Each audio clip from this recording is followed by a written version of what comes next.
everybody, welcome back. My name is Abby. I'm with Fitness is Medicine. Today we're going to do another great strength training workout you can do in your home with minimal equipment and minimal space. So remember to come into these workouts warmed up and ready to move 5 to 10 minutes of a cardio workout just to get your heart rate up, your muscles and joints warmed up, and your mindset ready for movement. Today we're going to need one heavier dumbbell, a set of a little bit lighter dumbbells, maybe medium, I'd say medium to heavy. You can always change after you get going. A kettlebell, or just use one of these dumbbells, it doesn't matter, that's fine. You can use whatever you have handy. And a ball, and that's it. So let's get started. We're going to start on the floor on your back, and we're going to do lats with just your weight going overhead like this. Now we've done this different ways. You know, you can do a bridge on the ball. You could even do a bridge here on the floor, but I want you to stabilize actually today. So getting that TA squeeze and flattening your back and trying to hold that throughout this exercise. So bring that weight overhead, almost down to the floor. You can touch the floor if you've got that range of motion and you're not having any shoulder pain, but you want to keep your elbows straight.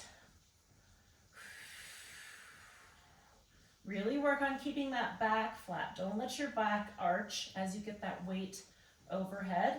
Now this is another way to work your lats, which are your big muscles in your back. So they're called the latissimus dorsi, but they connect underneath your shoulders here. So that's why moving your shoulders in this position can really work on those large muscles in your back. It's just another way to work them. 2 more. Keep that back flat. And 10. Okay, great. I'm going to move that weight over there out of my way. And we're going to stand up. So make sure you stand up nice and slowly so you don't get lightheaded or dizzy. If you come and use this method of standing up, let your brain get that blood flow back and then stand up. Okay, today we're going to do a split stance squat. So either grab that weight that we just used. You do not have to use a weight here. You're welcome to, you do not have to. I'm going to use my kettlebell here.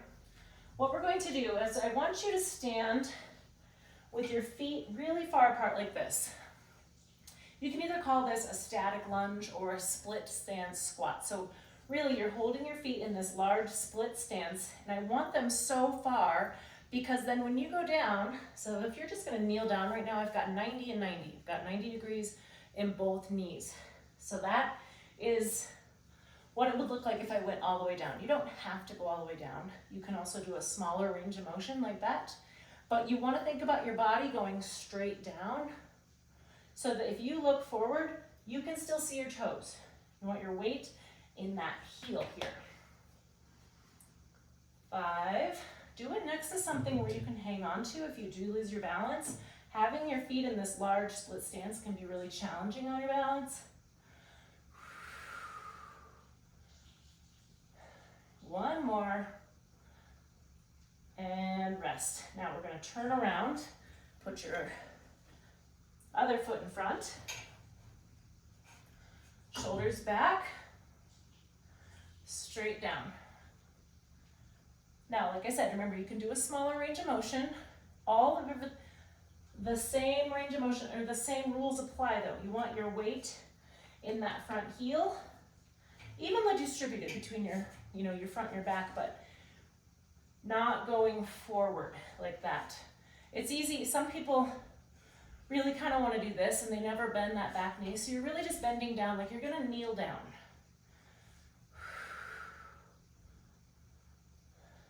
Let's do 3 more. Keep that body nice and tall, going straight up and down.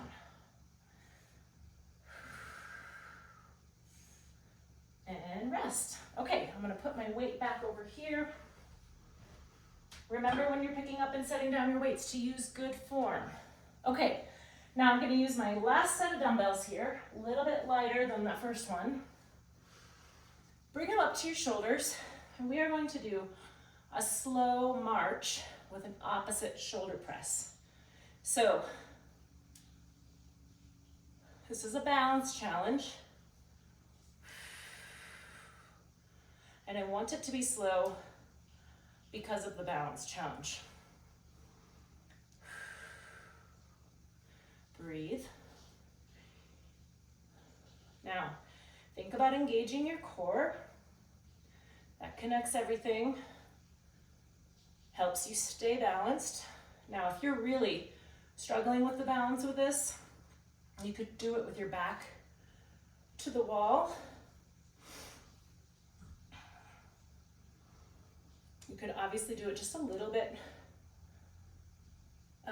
less slow, we'll say, if you just can't balance on that foot for that long. Keeping everything stable, shoulders level.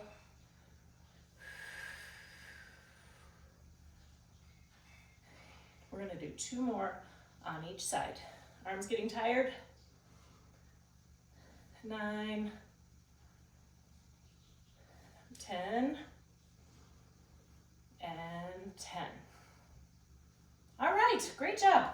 That's a challenging one. It can be challenging to figure out the opposite. Usually once you get going with it, it's better. Okay, next we're going to do a balance challenge. It's a balance challenge, but it's also a explosion, working on quick movements so that if you do catch your foot, you're training your muscles with this one to try to catch yourself. Okay, so what I want you to do is you're gonna kind of lean forward and then stomp and catch yourself. Think about stomping on a bug. So don't just, I want a stomp. I want it to be a forceful movement. Now you can start by just leaning forward a little and then stomp and see how that's going. So I'm not leaning very far before I go out and stomp. And I want that to be a forceful stomp. Then if you're ready, if you're feeling better, you can really lean and then at the last second, but this all depends on where you are with your self-confidence, in your balance, and you're catching yourself. Again, do this next to something. So like right here, if I were to lose my balance, I could grab onto that. So I'm gonna really lean as far as I can and then finally go catch myself. Now, that's only if you're really ready for that.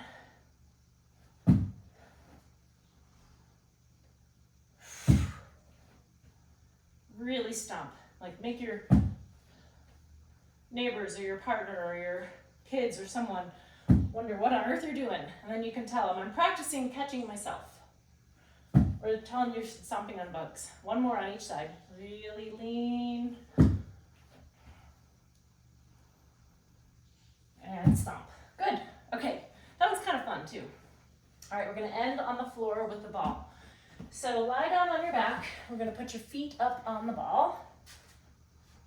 And we're going to do some hamstring bridges with a little hamstring curl, or glute bridges with a hamstring curl. What I want you to do is go up. First of all, this is easier with your knees, with the ball closer to your knees, and harder with it further out on your heels. So start with it maybe mid-calf or so, and then see how you can adjust it throughout. I want you to pull up into a bridge, and then curl your hamstrings toward you, curl your heels towards you, and down. Up, curl, out, and down. Now, if that is way too much and your hamstrings are cramping or you just can't get it, then just do the bridge part and down. Okay, so you can modify by just doing this part. Curl up if you're feeling ready for it. All right, this is number 5. Or you can do a couple of each, see how it feels. Remember, it's easier with the ball closer to your knees, a little more challenging with it further out on your heels.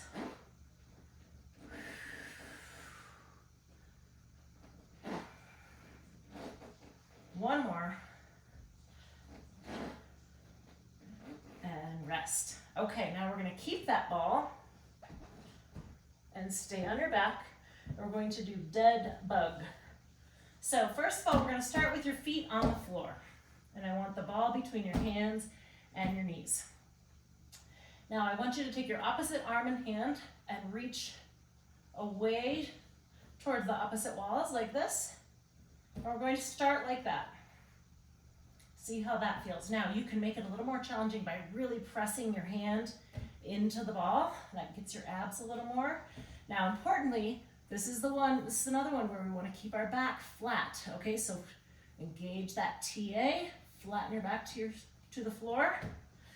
Now, if those are feeling pretty easy, there's no pain in your back, let's lift up your knees.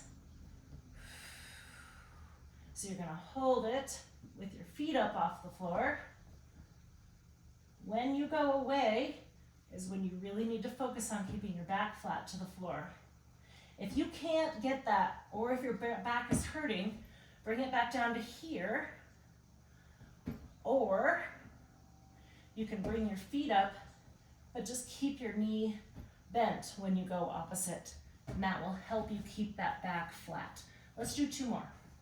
In any of those options.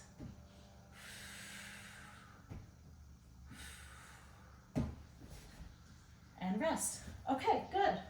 That's a really challenging one, but there are ways to modify it to make it more approachable. Okay, so go through these all 1 or 2 more times, add a little cardio in between to get that heart rate up and get a really even more efficient workout, and then follow with a good cool down and stretch. Okay, we'll see you next time. Thanks everybody. Have a great workout.